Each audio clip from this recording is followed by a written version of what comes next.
A World War II veteran who later became a hero of the pandemic is being laid to rest this morning in England. Captain Tom Moore died from the coronavirus earlier this month at the age of 100. Charlie D'Agata is in London, where a nation is saying goodbye. Good morning. Well, humble to the end, Captain Sir Tom once said it would be quite a joke to look down on his funeral and chuckle at everyone making a fuss of him, and touching to think that complete strangers might weep over his passing.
Prince Charles has led tributes to the Queen for the remarkable achievement of serving 70 years on the throne, the first British monarch to reach the milestone.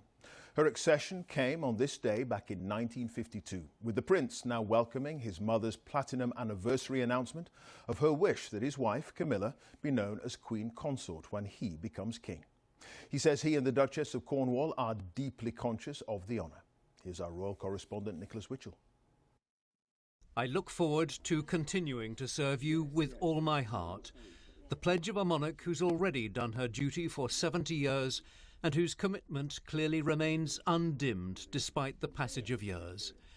And with that promise, a glimpse of the unseen work that's been part of the Queen's daily life for those 70 years, the paperwork from her official red boxes, government documents, many of them highly confidential, and messages from abroad. Really nice comments, including one from President Biden. Oh, that's very kind. Tributes to the Queen on this accession day were led by Prince Charles. In a message he said, "On this historic day, my wife and I join you all in congratulating Her Majesty the Queen on the remarkable achievement of serving this nation, the realms and Commonwealth for 70 years. And of the Queen's stated wish that Camilla should become Charles's Queen Consort, the Prince said, "We are deeply conscious of the honour represented by my mother's wish."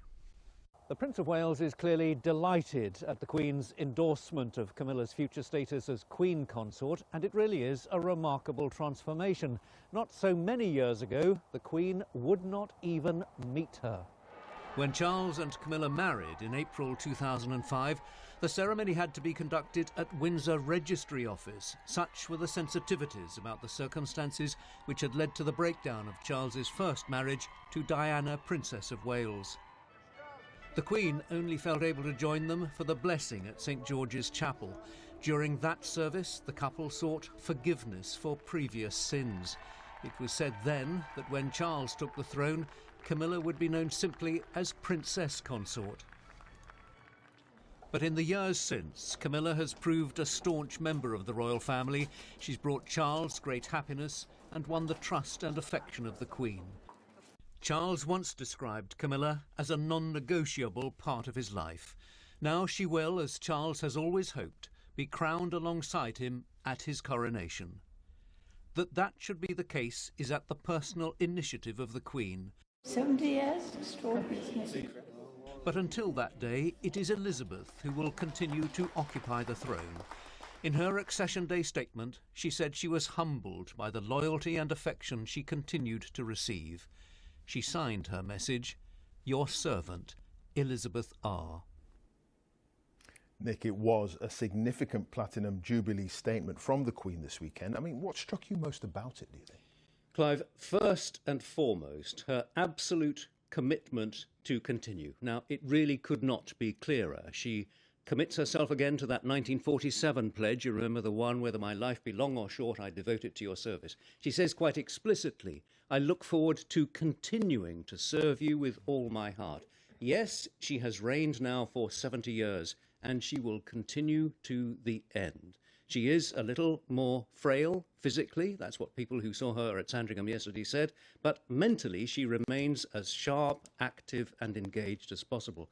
There's also, I think, something touchingly reflective about her statement. I picked out that one phrase, I'm humbled by the loyalty and affection that you continue to give me.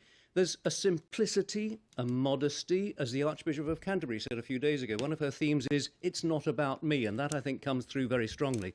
At the same time, of course, she wants to ease the way as much as possible to her successor. She is starting clearly to think about this. At a stroke, she has neutralised the whole issue of what Camilla is going to be called. She wants her successor, whenever that moment comes, to have a smoother path and as stable an accession as possible.